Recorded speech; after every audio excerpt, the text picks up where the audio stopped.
भाजपा प्रदेश कार्यालय में मुख्यमंत्री डॉक्टर मोहन यादव ने महिला आरक्षण बिल को लेकर संसद में हुए घटनाक्रम पर कड़ी प्रतिक्रिया व्यक्त करते हुए इसे लोकतंत्र के लिए निंदनीय और कष्टकारी बताया। उन्होंने कहा कि देश इस समय एक निर्णायक दौर से गुजर रहा है और महिलाओं के सम्मान से जुड़े मुद्दे पर जिस प्रकार की परिस्थितियां बनी हैं, वह अत्यंत दुर्भाग्यपूर्ण है। उन्होंने कहा कि द्रौपदी के चीरहरण की घटना तो प्राचीन काल में सुनी जाती थी, लेकिन आज के दौर में संसद में महिलाओं के सम्मान से जुड़े विषय पर इस प्रकार का व्यवहार अत्यंत पीड़ादायक है। मुख्यमंत्री ने प्रधानमंत्री नरेंद्र मोदी और गृह मंत्री अमित शाह द्वारा इस विषय पर सभी दलों को चर्चा का अवसर देने और खुला पत्र लिखने की पहल का उल्लेख करते हुए कहा कि सरकार ने संवाद और सहमति का पूरा प्रयास किया ताकि कोई ये न कह सके कि उसे अपनी बात रखने का अवसर नहीं मिला। कार्यक्रम में भाजपा प्रदेश अध्यक्ष हेमंत खंडेलवाल, राष्ट्रीय उपाध्यक्ष रेखा वर्मा, मंत्री कृष्णा गौर, महिला मोर्चा प्रदेश अध्यक्ष अश्विनी परांजपे, विधायक अर्चना चिटनेस और मीडिया प्रभारी आशीष अग्रवाल सहित कई प्रमुख नेता उपस्थित रहे। मुख्यमंत्री ने स्पष्ट किया कि महिला आरक्षण के मुद्दे को लेकर अब पार्टी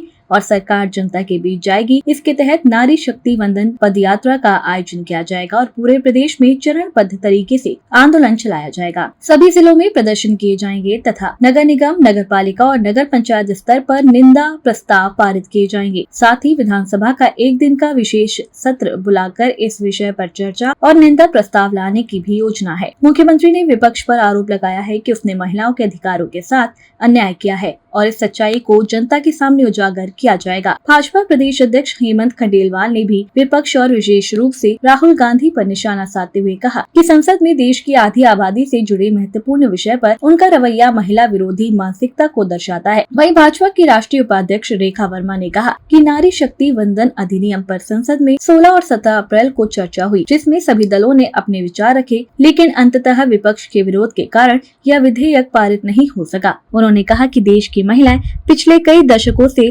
33% आरक्षण की मांग कर रही हैं और इस मुद्दे पर राजनीति करना उनके अधिकारों के साथ अन्याय है। भोपाल से आदित्य सराठे की रिपोर्ट। दोबारा बोल रहा हूँ, जो 23 में कहा था कि 29 तक बहनों को अधिकार देंगे, जब 29 तक के लिए हमको निश्चित रूप से जनगणना का बेस लेना था।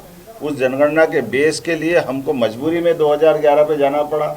हम भी जानते हैं अगर ये वर्तमान की जनगणना और ये सब आकलन करेंगे तो ये 34 के बाद जाएगा।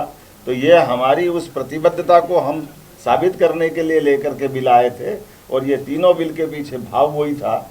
लेकिन जैसा मैंने कहा कि इनको ना अटल जी की सरकार में देने की इच्छा थी, ना मनमोहन सिंह की सरकार में तो पेश ही नहीं कर पाए थे। तो ये जो लगातार कांग्रेस का और कांग्रेस के साथियों का जो व्यवहार है, ये व्यवहार सदैव बहनों के विरुद्ध है।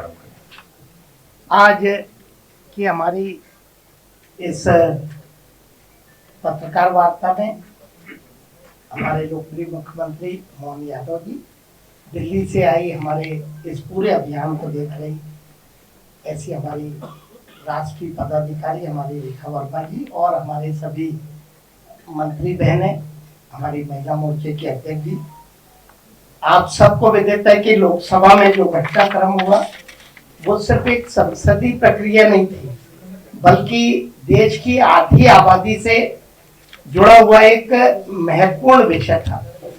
विपक्ष ने, राहुल गांधी और उनके सहयोगियों ने ये बता दिया कि उनकी मानसिकता महिला विरोधी है। आज इस प्रेस कॉन्फ्रेंस में हमारे बीच में उपस्थित हैं हमारे इस राज्य के हमारे बहुत ही कर्मठ और मेहनती हमारे मुख्यमंत्री माननीय श्री मोहन यादव जी हमारे बीच में उपस्थित, जिनका उद्बोधन आप सुन रहे थे, ऐसे हमारे प्रदेश अध्यक्ष श्री हेमंत खंडेलवाल जी हमारे बीच में उपस्थित, हमारी सभी महिला जनप्रतिनिधि, हमारी पार्टी के पदाधिकारी और नारी शक्ति वंदन अधिनियम के विषय पे आज हम सब लोग इस कॉन्फ्रेंस में आपके बीच में अपनी बात रखने के लिए उपस्थित हुए हैं।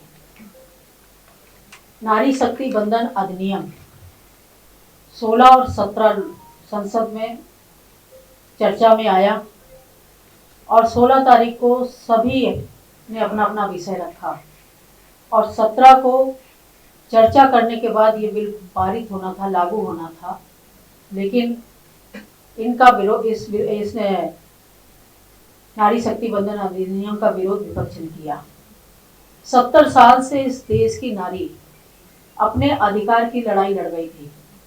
निरंतर ये प्रयास कर रही थी कि 33% जो आरक्षण है वो महिला शक्ति को मिलना चाहिए, और इसके लिए लगातार प्रयास कर रही थी विभिन्न माध्यमों से।